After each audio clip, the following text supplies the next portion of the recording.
Well, we start new political season, and today's discussion contains some very important issues. First of all, I would like to say a few words about the new victory plan of President Zelensky. He will present us this plan today. You know, if I look at this plan, I see the measures, the decisions we, the Western societies, we are not able to deliver in the last months and even years. First of all, about the invitation to NATO. I remember Vilnius NATO summit, I remember Washington NATO summit. We could not reach the consensus. And this is very important that we reach the consensus, because otherwise it will be not possible to get this decision. Second point of the Zelensky's plan is permission to target military facilities on the soil of Russia. Again, we are not able to deliver, we are not able to take the decision and to let them implement poorly defensive, actually, operation, because this targeting means not attacking Russia. This targeting means reducing the power to attack from Russian side, reducing Russia's offensive potential. The third or the third point of President Zelensky's plan is about delivery of some very concrete types of military equipment, long-range missiles and so etc. And again, we are hesitating. So nothing new actually in this plan, and I do not see any big issues put on the table. Just it is about our willingness and our commitment to support Ukraine. And it would be a great mistake to think that our hesitance is the best way to de-escalation. I think vice versa. Our hesitance is the best way, direct way to escalation. If we would support Ukraine, if Ukraine would be more successful on the ground, then I think Putin would be pressed to go to negotiations table. Right now, he thinks he's prevailing. He thinks Russia is pushing Ukraine to the corner. And this is the worst moment to start negotiations right now, because Russia feels to be the stronger side. Then, of course, I would like to pay your attention to quite important events, political events in Moldova and Georgia. This weekend, the presidential elections and referendum on European Union membership in Moldova. I think crucial moment. We can expect that Moldovan people will decide and will choose pro-European way, and I count on that very much. Myself, I was in Moldova together with the presidents of Latvia and Estonia, trying to convince especially younger generations to choose tomorrow and not yesterday. Then Georgia, big issue, and it will be critically important elections in Georgia, because Georgian people will decide on the direction too. If they will stay and will keep the same status quo like now, I don't think that Georgia has the chances to proceed and to be successful on the path of Euro integration. If not, if pro-European forces will achieve the victory, then we can expect a different path, and we would welcome it very much. On the G7 loan to Ukraine, what if Orban will veto this? Well, I don't know what Viktor Orban will do, because you never know what he might do. I am concerned about our military aid to Ukraine. I mean European Union aid to Ukraine. Because of Viktor Orban's bloc, we cannot provide this money to Ukraine too. We cannot defreeze freeze immobilized assets of Russian Federation instead of 6 months to 3 years. Again, because of resistance of some countries, and somehow they are talking that we should wait until the presidential elections in the United States. I do not see the correlation between those two issues. we have to be united. We cannot expect that everybody in the globe will be united, but in European Union, in this club, where we value and we cherish the principles which are extremely important for my country, human rights, humanitarian stability, and of course rule of law. We have to be united. If we are not, we cannot take the decisions. If we cannot take the decisions, autocratic forces prevail. So this is my conclusion. Thank you so much. Thank you. Yes, migration. You know, my country faces, I think we need innovative measures, and innovative measures meaning that we have to look for the safe harbor idea in the third countries. We should work with the countries of origin and transit.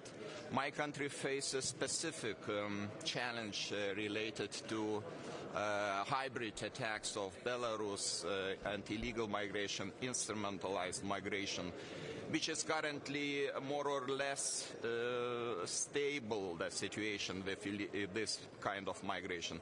But you never know. Tomorrow it might be totally different. And because of this specific type of migration, we are kindly asking European Commission to change the legal framework and to take into account this situation and to give us the tools and instruments to our hands to try to stabilize the situation and to have the possibility to just to resist. Because we are talking about our resilience and we are talking about our ability to stabilize the external border of European Union. And I hope that we are moving towards that direction, but it takes time.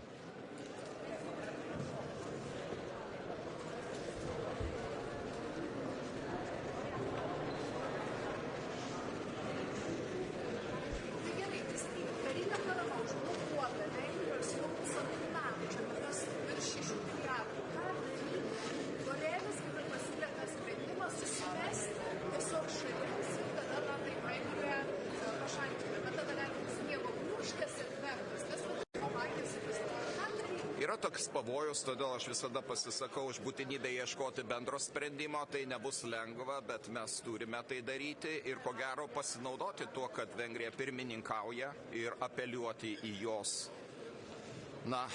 turbūt racionalų protą pirmiausia, kad vis dėlto, jeigu mes šitų sprendimų nepriimsim, situacija tik tai eskaluosis. Ir štai visai neseniai tą patį sakiau. Negalvokim, kad mūsų raudonų linijų paišymas ir mūsų susilaikymas nuo pagalbos Ukrainai kažkaip tai deeskaluoja situaciją. Atvirkščiai, eskaluoja. Nes Ukraina negali atlaikyti Rusijos spaudimo, o Rusija, žinodama, kad ir vienas ir kitas sprendimas vėluoja, jaučiasi dar tvirtesnė ir jaučiasi galinti padaryti dar daugiau. Tai mes šitokiu būdu tik tai eskaluojam situaciją ir mažinam bet kokias net ir teorinės galimybės, kad galima būtų kalbėti apie taikos dėrybas, nes tikrai iš stipriojo pusės Rusija niekada nebus pasirengusi dėryboms.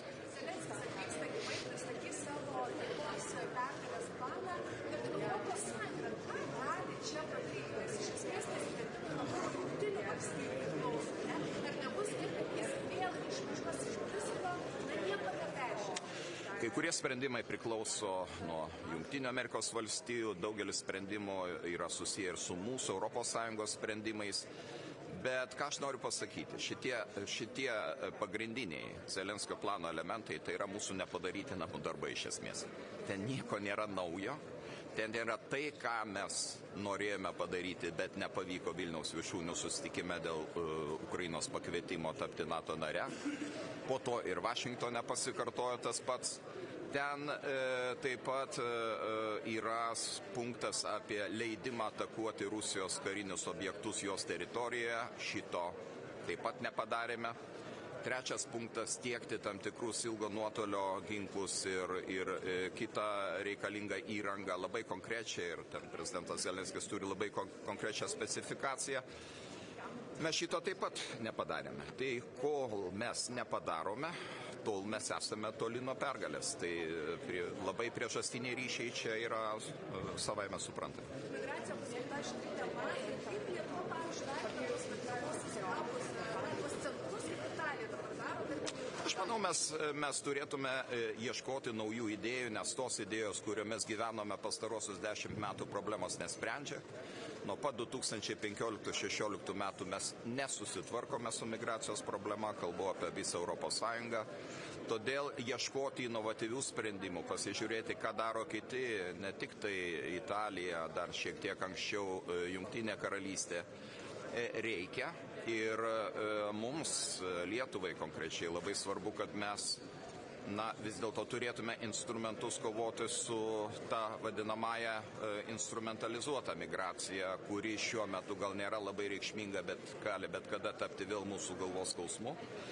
Todėl mes nuosekliai kartojame ir jau pamažu matau sieną trūkinėja, kartojame apie tai, kad teisinė bazė reglamentuojant instrumentalizuotą migraciją turėtų suteikti mums daugiau lankstumo, kovoti su šituo reiškiniu ir tiesiog šiuo atveju stabilizuoti išorinę ES sieną, nes mes kalbame apie išorinę ES sieną tarp mūsų ir Baltarusijos. Prezidentė, koks tai atskėlės vyras irgi žinoma yra apie patikimą ir kaip vertinate įsilaikymą vykdytas kratas, jo aišku, informacijos penktadienis žmonės, bet kaip vertinate?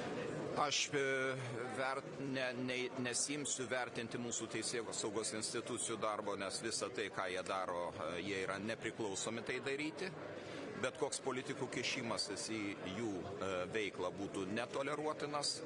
Džiaugiuosi, kad kol kas, kiek aš matau, politinės partijos, jų lyderiai santūriai komentuoja ir nekvestionuoja šito fakto, nes tiesiog vyksta tyrimas, atsiranda naujų aplinkybių ir, politiškai aš galiu įvertinti, kad šis skandalas turbūt buvo didžiausias skandalas per pastaruosius keletą metų, susijęs su labai įtakinga buvusia konservatorių partijos ministre.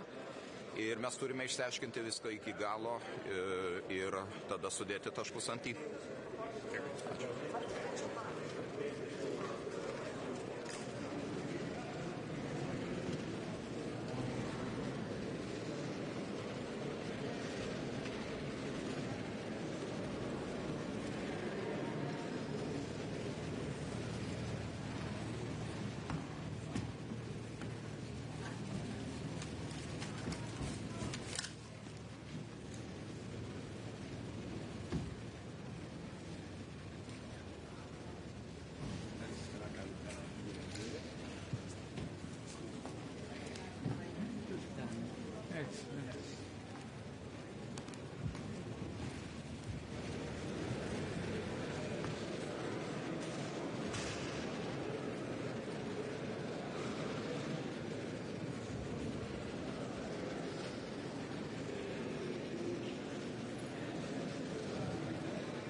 Στο σημερινό Ευρωπαϊκό Συμβούλιο θα μας απασχολήσουν τρία θέματα.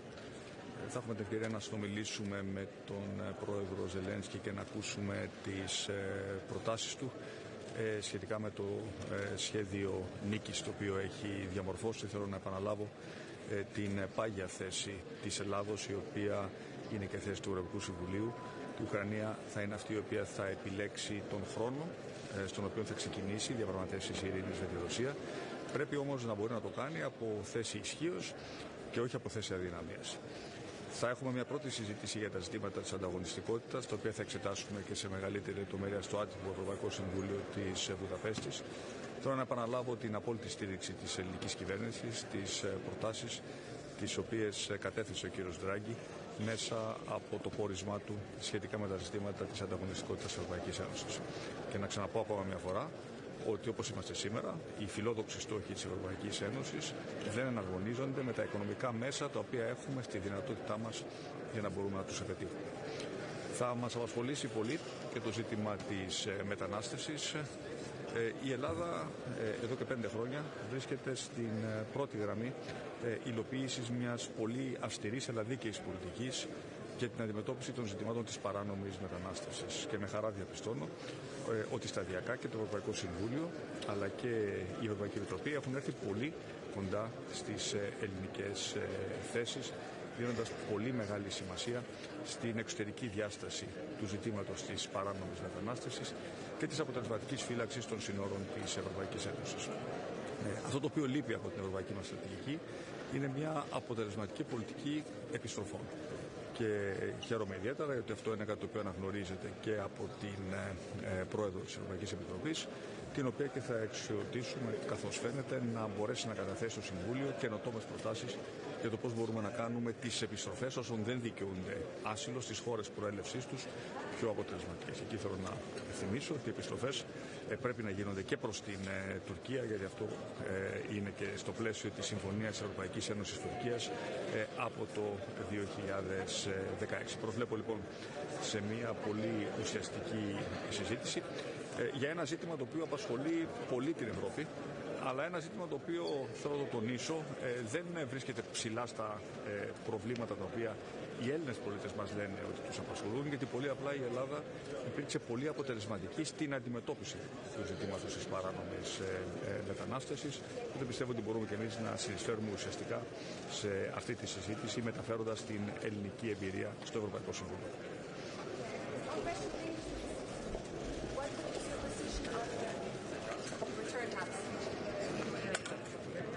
Returns are the missing link in our migration policy, and as you know, Greece has been implementing for the past 5 years a very tough but we believe fair migration policy. And I'm happy about the fact that gradually the European Council has recognized the importance of the external dimension of migration and the need to effectively protect the European borders. But of course, as you know, the Pact for Migration and Asylum does not address the question of returns.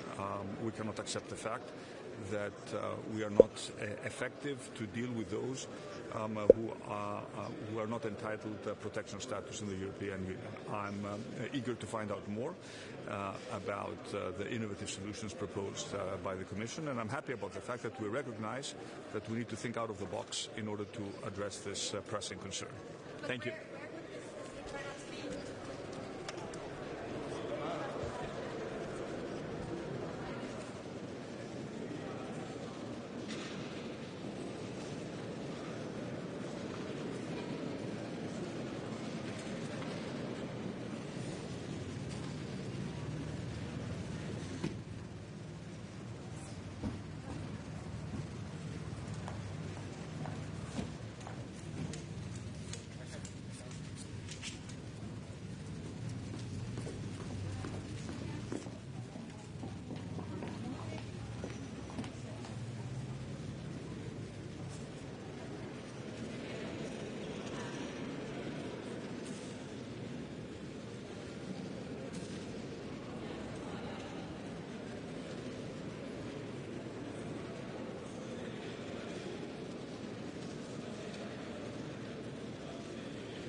Υπάρχουν αρκετά θέματα σήμερα στην ημερήσια διάταξη, αλλά θεωρώ εκείνο που θα κυριαρχήσει πέραν της συζήτησης με τον πρόεδρο της Ουκρανίας, η παρουσία του οποίου είναι σημαντική και για λόγους ουσιαστικούς αλλά και για συμβολικούς. Θεωρώ το θέμα που θα κυριαρχήσει είναι το μεταναστευτικό.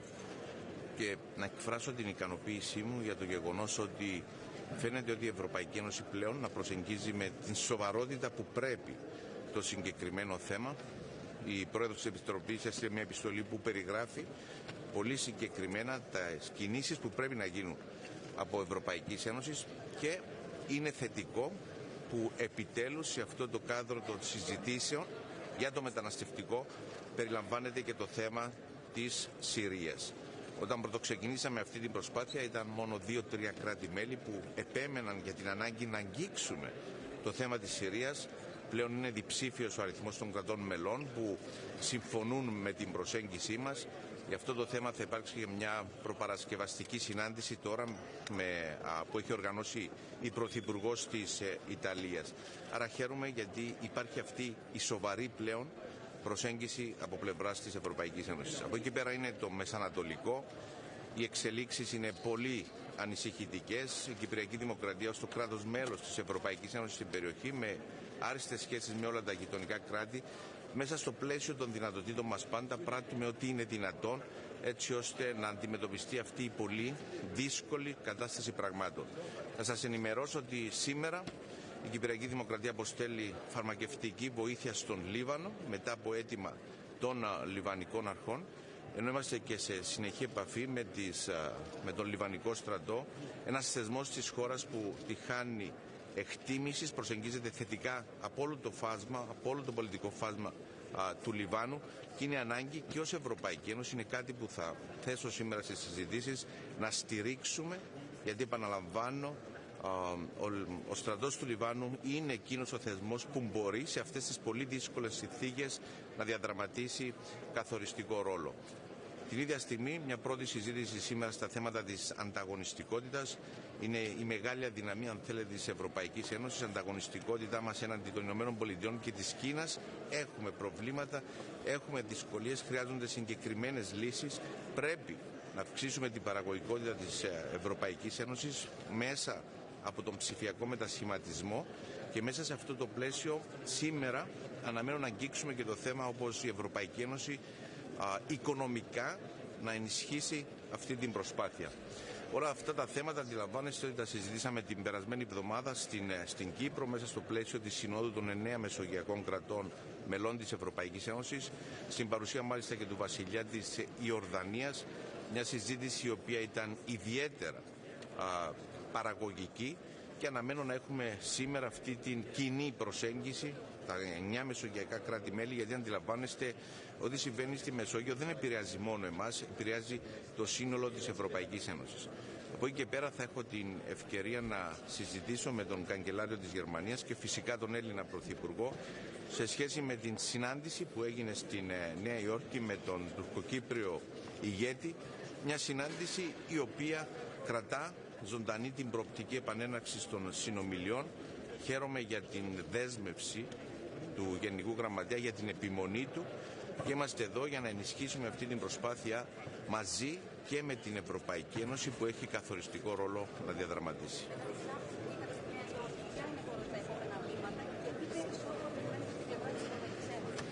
Όσον αφορά τα επόμενα βήματα, ο Γενικός Γραμματέας θα προχωρήσει με να καλέσει μια άτυπη διευρυμένη συνάντηση έτσι ώστε να εξεταστούν συγκεκριμένα οι προοπτικές επανέναρξης των συνομιλιών.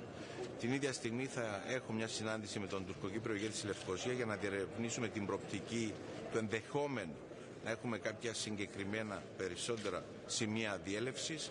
Υπάρχουν πολλές προτάσεις από δικής μας πλευράς για μέτρα οικοδόμησης εμπιστοσύνης, προτάσεις που έθεσα και στο Γενικό Γραμματέα. Δυστυχώς δεν υπήρξε ανταπόκριση που αναμέναμε. Η Ευρωπαϊκή Ένωση, όπως πολύ εύστοχα λέχθηκε και χθες από τον εκπρόσωπο της Ευρωπαϊκής Ένωσης, το Κυπριακό είναι ευρωπαϊκό πρόβλημα. Η Ευρωπαϊκή Ένωση έχει ρόλο να διαδραματίσει. Είχα μια σχετική συζήτηση τώρα στο πλαίσιο του Ευρωπαϊκού Λαϊκού Κόμματος στη Συνόδου με την πρόεδρο της Επιτροπής και θα πρέπει σύντομα να αναμένουμε κάποιες συγκεκριμένες ανακοινώσεις από πλευράς Ευρωπαϊκής Ένωσης που θα δείχνουν και το αυξημένο ενδιαφέρον που υπάρχει, γιατί υπάρχει σε σχέση με διαβανάξη των συνομιλιών. Εντός του 2024 να περάσουν οι παρουσιάσεις των υποψήφιων επιτρόπων από το Ευρωπαϊκό Κοινοβούλιο και ακολούθως ευελπιστώ ότι θα γίνουν και οι συγκεκριμένες ανακοινώσεις από πλευράς Ευρωπαϊκής Ένωσης που θα δείχνουν αυτόν τον πρωταγωνιστικό ρόλο που μπορεί να διαδραματίσει. Σας ευχαριστώ.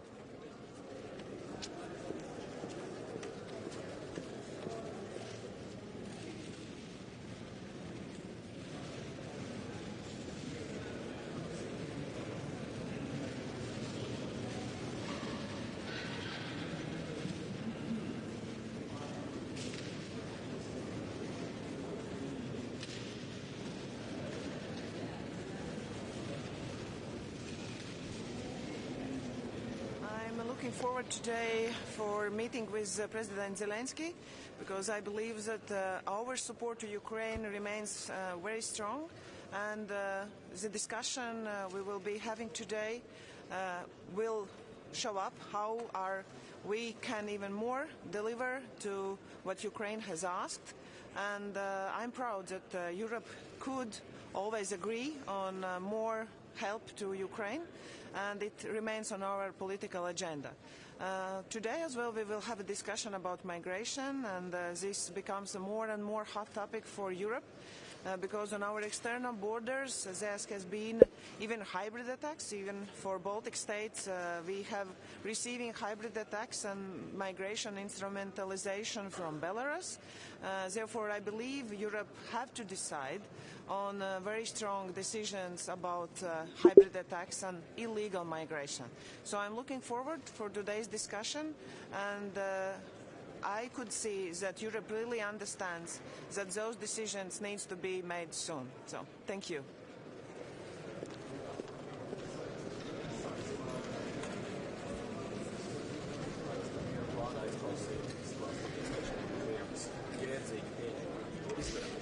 Es domāju, ka jebkurā gadījumā ir skaidrs, ka Ukrainai ir jābūt skaidram plānam, un viņi ir arī nākuši klajā ar savu plānu. Mums jāatcerās, ka tas ir viņu plāns, un ja viņu plāns nebūs gan ambiciozs, skaidrs un neparādīs to, ka Ukraina redz, ka viņi var vinēt šajā karā, tad es domāju, mums varētu būt ļoti daudz jautājumu. Tāpēc viss, kas ir jādara mums ir jāatbalsta Ukrainu, un man arī ir gandarījums, ka Zelenskis ir pieminējis, ka Baltijas valsts tiešām ir kopā ar viņu, viņš to ir pamanījis, un mēs esam tiešām visās iespējamajās veidos arī runājuši politiski par to, ka mēs nevaram pagurt no atbalsta sniegšanas Ukrainai. Vakar arī tikos ar NATO ģenerālsekretāru, un viena no galvenajām tēmām, protams, bija Ukraina, jo mēs varam runāt vienā valodā, mēs saprotam viens otru, kur ir tie šobrīd vājākie punkti. Protams, visi gaida Amerikas prezidenta vēlēšanas, bet neskatoties uz to, mums ir kopīgi gan kā Eiropai, gan kā NATO valstīm jāveido vēl un vēl atbalsts Ukrainai. Un vakar arī ar līču valstīm tiekoties, man ir gandarījums, ka arī tur mēs runājām par Ukrainu. Protams, viņu jautājums vairāk skāra tuvo austrumu nemierus, bet tas kopumā mūs kaut kādā tādā politiskā veidā pat ir satuvinājis. Viņi saprot, ka pie viņu robežām ir nemieri, Eiropai šeit ir jāatrod risinājumi, un kopā, protams, visiem ir jāvienojas par tādu rīcību, lai mēs tomēr to mieru varētu atnest un spētu teroristiskās agresīvās valstis ierobežot.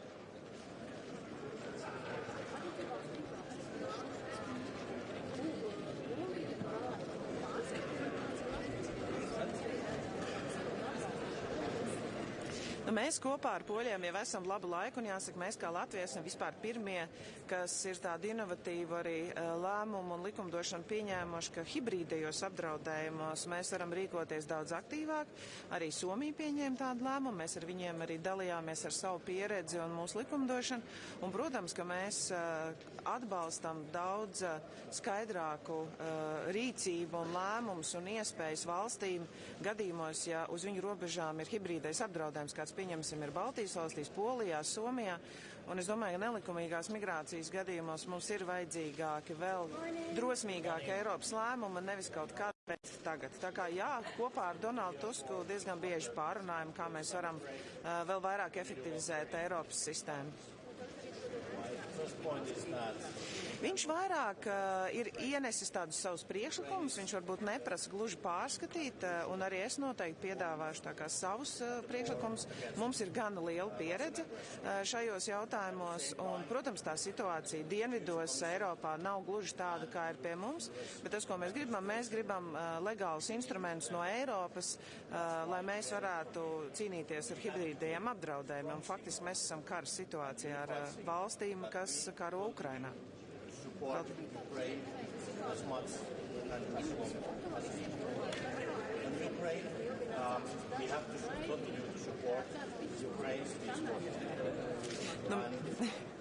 Mēs visi lieki nezaudējām laiku, mēs pajokojām katrs par to, ka arī līča valstis teica, ka arī viņiem ir savas dažādas tradīcijas, un izrādās, ka arī Eiropā ir tādas pašas līdzīgas tradīcijas, un kopumā secinājām, ka laikam jau līderu tikšanās neatšķirās ne līča valstīs, ne Eiropā. Tā kā izmantojām jaukto laiku un mazliet viens ar otru vairāk iepazināmies un pajokojām.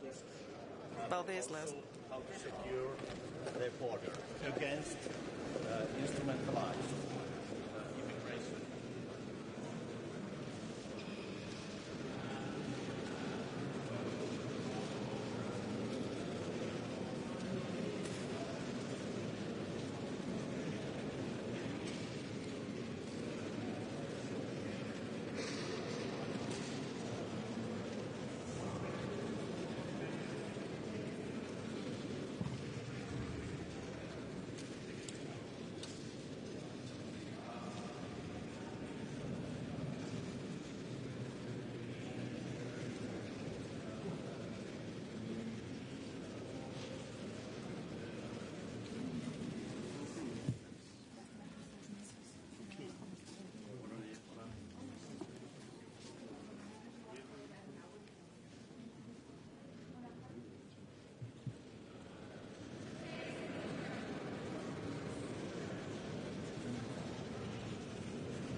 Einen schönen guten Morgen. Wir werden heute zusammenkommen mit dem ukrainischen Präsidenten und noch einmal sehr intensiv sprechen über die Unterstützung Europas für die Ukraine. Die ist notwendig. Der russische Angriffskrieg hält unverändert an mit großer Brutalität. Und es ist deshalb vor dem dritten Kriegswinter wichtig, dass wir genau das tun, nämlich noch einmal klarstellen, die Ukraine kann sich auf uns verlassen. Das wird auch unterstrichen durch die Beschlüsse, die wir jetzt vorbereitet haben und die Entscheidung, die es möglich machen, dass Europa seinen Teil für die 50 Milliarden Dollar Lohn der G7-Staaten leisten wird. Ein wichtiges Zeichen, ein klares Zeichen an die Ukraine, dass die Solidarität gewährleistet ist und man sich darauf verlassen kann. Ein klares Zeichen an den russischen Präsidenten, dass er nicht darauf spekulieren soll, dass die Unterstützung der Freunde der Ukraine nachlassen wird. Gleichzeitig wird es so sein, dass wir diskutieren über die Lage im Nahen Osten. Nach dem furchtbaren Angriff der Hamas auf Israel ist das immer wichtig, dass wir das auch hier weiter erörtern. Sie kennen meinen Standpunkt. Israel hat jedes Recht, sich gegen die Hamas zu verteidigen und sie auch militärisch zu bekämpfen. Gleichzeitig sind dabei alle Kriterien zu achten, etwa das Völkerrecht. Geht es um humanitäre Hilfe, die nach Gaza kommen muss? Geht es darum, dass der Krieg nicht immer weiter eskaliert? Und es ist ja schlimm, dass der Iran mit Raketen Israel angegriffen hat. Alles das gehört zu den Dingen, die wir hier zu beraten haben. Die Perspektive ist auch klar. Es muss eine Zwei-Staaten-Lösung geben, sodass Israelis und die palästinensische Bevölkerung in Westbank und Gaza friedlich nebeneinander und hoffentlich irgendwann einmal miteinander eine gute Zukunft haben. Und das ist auch, was wir hier zu diskutieren haben. Für mich aber ist klar, dass die Unterstützung Israels auch bedeutet, dass wir immer wieder auch die Verteidigungsfähigkeit Israels sicherstellen, etwa durch Lieferung von militärischen Gütern oder Waffen. Für die Debatte hier spielt auch eine zentrale Rolle die Wettbewerbsfähigkeit Europas. Aus meiner Sicht geht es darum, dass wir das in den Mittelpunkt der Tätigkeit der künftigen Kommission stellen. Es ist offensichtlich, dass Europa Nachholbedarf hat, was Wachstumsperspektiven, Produktivität, technologische Fortschrittlichkeit betrifft. Und deshalb muss die Europäische Union ihren Beitrag dazu leisten, dass das geht. Insbesondere wenn es um industrielle Perspektiven und Wachstum und Sicherheit von Arbeitsplätzen geht. Ich mache keinen Hehl daraus. Ich halte nicht sehr viel von Zollkonflikten. Das führt nicht weiter. Wir kennen die Welthandelsorganisation als Konfliktaustragungsmechanismus. Und es wäre viel wichtiger, dafür Sorge zu tragen, dass die wieder funktioniert, indem zum Beispiel China auf seine Sonderrechte als Entwicklungsland verzichtet, aber andere auch möglich machen, dass die Schiedsgerichtsverfahren der Welthandelsorganisation wieder funktionieren. Und deshalb muss es auch mehr Handelsabkommen geben, damit Europa seine Rolle wahrnehmen kann. Es geht um Industriearbeitsplätze, Produktivität in Europa und in Deutschland. Sie wissen, ich habe dort jetzt sehr genau vorgeschlagen, wie wir uns unterhaken, damit wir um die Arbeitsplätze kämpfen können. Auch ein Thema für die Beratung heute wird die Frage Asyl und Migration sein. Wir haben einen großen Fortschritt erreicht mit dem gemeinsamen europäischen Asylsystem. Auch Maßnahmen, die Einzelne getroffen haben, wie zum Beispiel auch Deutschland mit unseren verstärkten Grenzkontrollen, haben zu einem erheblichen Rückgang der irregulären Migration geführt und auch dazu, dass die Rückführung besser gelingen als in der Vergangenheit. Und da gilt es jetzt weiter zu arbeiten. Ich mache keinen Hehl daraus, dass es für mich wichtig ist, dass diese Verständigung über das gemeinsame europäische Asylsystem jetzt nicht nur allmählich umgesetzt wird, sondern forciert. Wir werden in Deutschland die dazu notwendigen Gesetze sehr schnell dem Deutschen Bundestag zuleiten. Aber es wäre gut, wenn überall in Europa das früher eingeführt werden kann. Das gilt auch wie insgesamt für das, was die Präsidentin der Kommission in ihrem Brief geäußert hat, für andere Maßnahmen, die Effizienz steigern, etwa die Rückführungsrichtlinie, die jetzt auf der Tagesordnung steht und die wir bald möglichst auch Gesetz werden lassen sollten, damit wir hier vorankommen. Also viele wichtige Themen, die heute zu besprechen sind und auch der genau richtige Zeitpunkt dafür. Sie wissen, dass das Gespräch, das ich vor einer Woche vor einiger Zeit mit dem ukrainischen Präsidenten hatte und das ich heute ja noch mal mit meinen Kollegen vertiefen kann, auch wichtig ist für die Beratung, die ich morgen in Deutschland haben werde, wenn der amerikanische Präsident mich besucht. Herr Bundeskanzler, was halten Sie von Rückführungszentren in Drittstaaten und wo könnten solche überhaupt entstehen? Deutschland hat ja sehr klare Entscheidungen getroffen. Wir werden die Möglichkeiten, die wir haben, weiter nutzen, um Effizienz zu steigern, etwa im Rahmen effektiver europarechtskonformer Zurückweisung. Auch dieses Konzept werden wir im Rahmen unserer Umsetzung der Reform des gemeinsamen europäischen Asylsystems voranbringen. Klar ist, dass Konzepte, die ganz wenige kleine Tropfen darstellen, wenn man die Zahlen anguckt, für ein so großes Land wie Deutschland nicht wirklich die Lösung sind. Denn tatsächlich hatten wir im letzten Jahr über 300.000, die irregulär nach Deutschland gekommen sind. Das ist viel zu viel. Wir sind ganz klar, wir brauchen ein System, das die Zukunftsfähigkeit unserer Volkswirtschaft ermöglicht, indem wir Zuwanderung möglich machen von Fachkräften und Arbeitskräften. Das haben wir mit unseren Gesetzen möglich gemacht. Wir müssen Schutz denen gewähren, die Schutz brauchen. Und das werden wir auch immer tun und nicht zur Disposition stellen. Aber es kann nicht jeder kommen.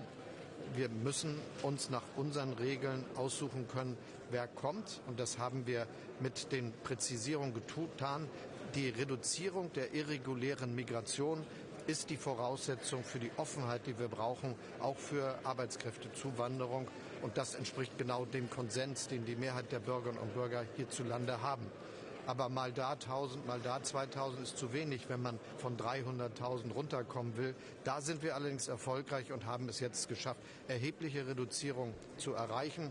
Deutschland hat in den letzten Monaten fast 50% weniger Asylgesuche als ein Jahr davor. Und auch die Rückführungen sind vorangegangen. Anpacken ist wahrscheinlich das Beste, statt nichts tun und dann sich was ausdenken. Scholz, über Rückführungen wird ja schon lange diskutiert. Was wird diesmal bei den Diskussionen wirklich neu sein? Und was erwarten Sie sich dafür? So konkret werden? Heute wird diskutiert werden. Das, glaube ich, ist so. Wir werden darüber auch immer wieder sprechen, auch bei dem nächsten Rat. Da gehe ich fest von aus. Eins ist ganz klar, wenn jetzt das gemeinsame europäische Asylsystem schneller umgesetzt wird, wenn wir bei der Effizienz, zum Beispiel im Hinblick auf die Rückführungsrichtlinie vorankommen, dann hilft das schon. Wenn alle gemeinsam die Regeln, die wir haben, beachten, wären wir schon viel weiter. Das ist ja das Thema, das ich auch als deutscher Bundeskanzler ganz stark betonen muss. Deutschland ist das größte europäische Land mit der größten Bevölkerung im Zentrum Europas und mit Schengen, mit der Bewegungsfreiheit, mit der Freizügigkeit für Arbeitnehmerinnen und Arbeitnehmer innerhalb Europas sind die Grenzkontrollen eigentlich gewandert an die Außengrenzen der Europäischen Union. Das muss dann aber auch funktionieren, so wie es innerhalb Deutschlands ja gut funktioniert und wo Solidarität zwischen den 16 Ländern das Prinzip ist, mit dem wir den Herausforderungen begegnen. Das muss für die 27 Staaten in Europa auch gelten. Und genau darum geht es ja mit dem gemeinsamen europäischen Asylsystem, das ein großer Erfolg ist der von mir geführten Bundesregierung. Denn wir haben nach vielen, vielen Jahren der Debatte endlich geschafft, dass Europa erkennt, dass diese Sache nicht jeder einzeln gegen die anderen lösen kann, sondern dass es, wenn man ein so großer Raum ist, mit einer gemeinsamen Außengrenze auch nur gemeinsam geht. Übrigens, der Grenzschutz an den Außengrenzen ist selbstverständlich eine Sache, wo wir auch gemeinsam dafür sorgen müssen, dass das effizient und gut funktioniert.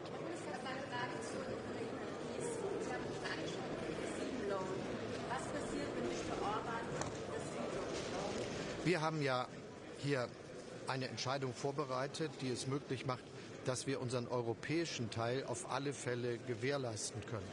Wir haben eine Gesetzgebung vorbereitet, die es möglich macht, dass wir bis zu 35 Milliarden Euro, also etwas mehr Dollar, zur Verfügung stellen können, damit die Ukraine weiß, sie hat das Geld zur Verfügung, um sich zu verteidigen. Und das ist fiskalisch abgesichert. Das ist eingebettet in die 50 Milliarden Dollar Gesamtinitiative und der europäische Anteil kann sinken, wenn die anderen ihren entsprechenden Anteil auch gewährleisten, sodass wir jetzt einen Rahmen haben, dass wir in diesem Jahr und ganz zügig die Entscheidung fertig bekommen. Und klar ist, Europa leistet seinen Anteil. Und wenn die anderen noch dazukommen, wonach alles aussieht, dann wird es auch insgesamt diese große Summe werden. Eine Frage noch zum Siegesplan.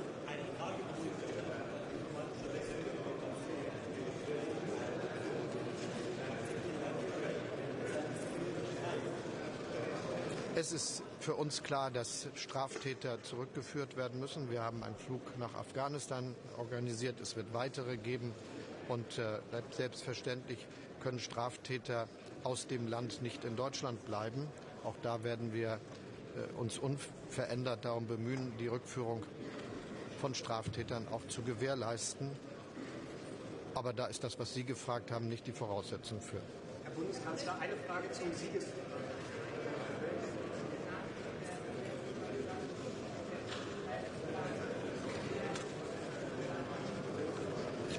Meine Frage richtet sich auch an den Siegesplan. Das, was zuletzt gefordert wurde, wurde schon mehrfach abgelehnt.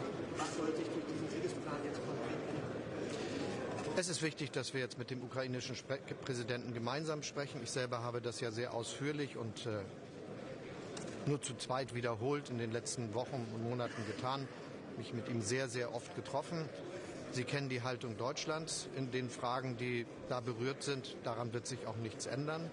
Aber ich will sehr klar sagen, dass das Wichtigste ja ist, dass wir die Solidarität organisieren und darüber sprechen, was geht. Und da steht im Mittelpunkt, dass wir die Mittel bereitstellen, damit die Ukraine sich selbst verteidigen kann. Und ansonsten gibt es strategische Fragen zu diskutieren. Sie wissen, welche Entscheidung ich getroffen habe, und an denen wird sich auch nichts ändern. Schönen Dank.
We have three main topics from Estonian side.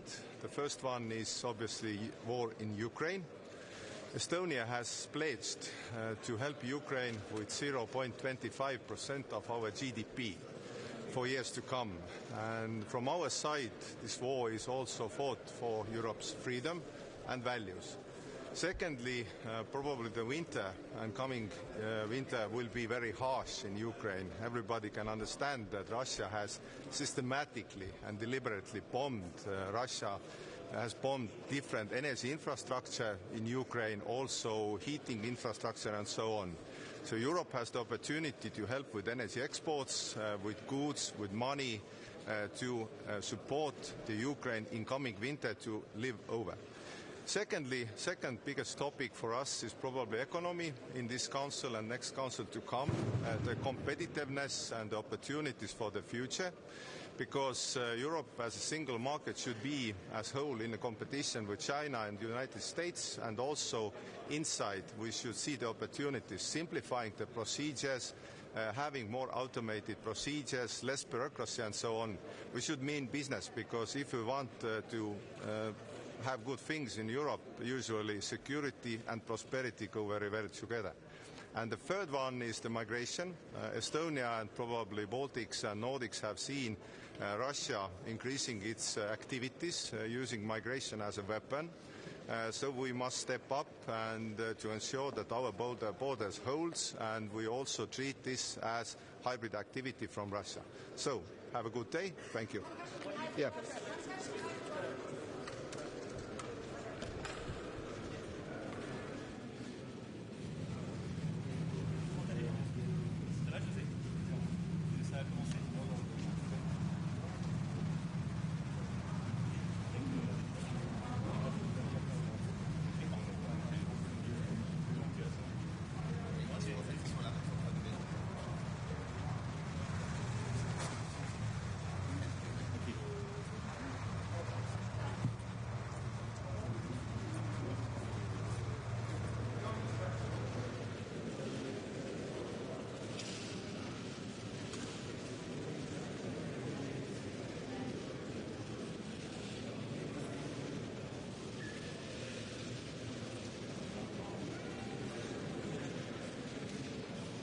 First of all, on Ukraine, very good news that President Zelensky is here as we enter the 1,000th day of war. We welcome his peace plan. It is a peace with integrity, peace with justice, peace with dignity, and that is what we will be discussing both in the Council and when President Zelensky comes to the Parliament in a couple of hours. No doubt, of course, migration will dominate our debates, has already for quite a few weeks and months so far. Position of the Parliament is that let's implement the Migration Pact. This was a big decision we took in April. Let's understand that there are gaps. We haven't moved on returns. We need to make sure that the implementation is effective, and let's also look at possibilities to understand the position and situation that individual member states find themselves in within the parameters of our values and international law. Finally, on the Middle East, I will once again reiterate the Parliament's demands for a ceasefire, for de-escalation, for the release of hostages. We have to work out a way to stop the bloodshed, and it is more than time for us to do that. Thank you very much.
The Council will discuss about Ukraine and the Middle East, on Georgia and Venezuela, which are the four issues that matters from the point of view of external relations. In Ukraine, we will have President Zelensky explaining his victory plan. For us, from a practical point of view, victory plan is important. We have to make the link between the victory plan and the peace plan. To win the war and to win the peace, both things has to go together. That's why we have to support Ukraine not only from the military point of view, but also from the civilian point of view, in order to make this country to continue working. Electricity. No country can work without electricity. And 70% of the electricity capacity production has been destroyed. We provide new generators, but the new generators are being destroyed the following days. And we have to stop the cycle of they destroy, we repair. It means more earth support. It means more earth support capacity in order to avoid the electricity system to be completely destroyed. We have to continue supporting Ukraine stronger and quicker. This is an existential war. Russia is an existential threat for Europe, and I hope that member states will continue supporting Ukraine. From my side, we will continue with the training mission, and I hope that finally, before the end of my term, I will get an agreement in order to deblock the payments of the European Peace Facility and to provide more military support to Ukraine. In the Middle East, you know that yesterday we had the meeting with the Gulf Cooperation countries. It was a very interesting meeting, a very lively debate on the situation in the Middle East. You could imagine different points of views about what's happening there. What's happening there is a catastrophe, a chronification of a humanitarian crisis. 18,000 children's orphans. 20% of the Lebanese population has to leave. 400,000 children have to leave their houses in Lebanon alone. Another attack to UNIFIL. I hope the Council will strongly condemn the attacks of the Israeli forces against UNIFIL. What do we see is the chronification of the humanitarian crisis. Yes, the U.S. has been saying to Israel that they have to improve humanitarian support to Gaza, but they gave 1 month delay. 1 month delay at the current pace of people being killed, it's too many people. I hope that the Council will take seriously the situation of the United Nations. The United Nations are being attacked in all fronts by the Israeli government. Guterres being considered an anti-Semitic, UNRWA being considered a terrorist organization and being banned of acting inside the Israeli territory, United Nations troops being attacked and saying, go, you have nothing to do. All the United Nations system is being attacked. We cannot afford. UNIFIL has a duty. Their soldiers are at risk. But member states decided that their troops will remain. And they will remain because they have a work to do. And maybe the mission of UNIFIL has to be reviewed in order to face the current circumstances. On Georgia, there is a clear democratic backsliding. The next election will be the moment of truth, and the Georgian people will have to decide which way they want to go, towards Europe or getting apart from Europe. This is for us an important moment, and for the Georgian still more, because it's the future of the country which is at stake. On Venezuela. In Venezuela, the repression continues. The leaders of the opposition had to be in exile or hidden. And 2,000 people have been imprisoned. The harassment against opposition continues. The European Union has to be ready to use all our toolbox, all our diplomatic capacity, all measures in order to support the people of Venezuela on their democratic fight. The Council will discuss about it, but be sure that we will take all the measures needed. We are ready to take all the measures needed in order to support the democracy in Venezuela. From now until the moment in which Maduro will take the presidency officially, and we will insist on saying that no recognition without verification. If there is no verification of the electoral results, no recognition. Maduro will not be recognized as a democratically elected president if there is no verification of the results, and by the time being, there is none. Thank you. Immigration will be one of the topics today.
morning, everyone. It's always a pleasure and an honor to welcome the President of Ukraine here in Brussels. In a few minutes, we'll have the occasion to have an exchange of views following the presentation by you, dear President, of the victory plan. I have two messages for the people of Ukraine and for you, dear President. The first message, the EU, we are on your side for as long as it takes and whatever it takes. We know that you need more support, more military support and more financial support. No, this is urgent, this is needed, and we will have a good discussion to see how we can speed up, how we can make more efforts for more immediate support for the people of Ukraine from a military point of view, from a financial point of view. And my second point is very clear. Your destiny, the future of Ukraine, is within the EU. And last month we have made a lot of progress on both sides.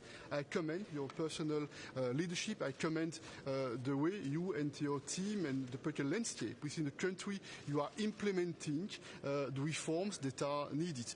We do not underestimate the momentum. We can see the difficulties at the geopolitical level. Winter is coming. There are a lot going on everywhere across the world, and more than ever, we need a clear message without any ambiguity, and your presence here sends a very powerful political message without any ambiguity. We are on the same side, we share the same dreams, we share the same values. We are impressed by the bravery, by the courage of the people of Ukraine, by your personal bravery. You can count on the EU. Thank you very much. Thank you very much, Mr. President. Dear Charles, thank you first of all for invitation. Good morning to everybody. Thank you for invitation and this possibility to join the Council and speak with leaders. And of course, for me, it's very important to share our victory plan with all the leaders who helped us. With your leadership from the very beginning of full-scale war, and with some no's which will be out of press. Of course, I want to speak about this 35 billions from 50 billions of Russian assets, the decision during G7, and now the finding right mechanism for getting this money as quick as possible to us. I said very openly now with the President that when we had very big gap, long months without military support, really our interior production of drones and electronic systems of electronic warfare helped a lot. And we need money for this, and partly this money from Russian assets we need very much to use for our interior production. So as soon as possible we want to get some money for this, and of course helping our people with housing and etc. who lost their houses. So that's important questions. Military and financial support, as President said. And of course, winter is coming, and for us, it's always dangerous winter is coming. So we have to prepare. We did our homework. We did a lot of things, but we need some urgent air defense things. I don't want now to go further with details about it. So thanks so much. That's why I'm here.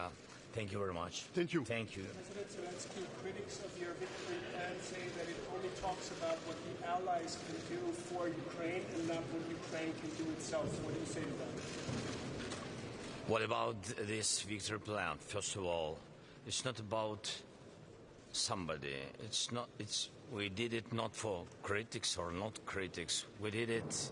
By the way, I heard a lot of critics at the very beginning of the war, how it can finish and when and what will be and etc. But you see, now we are not in the capital, and around us we are now in Brussels, and around us are partners and friends, not like it was at the very beginning of war. Then we've been in the capital, and around us been only Russian forces. So a lot of people share a lot of their ideas, analytics, and etc. Thanks them very much. But what is now our plan? Our plan is to strengthen Ukraine, to be strong and be ready to diplomacy, anything, to be very strong.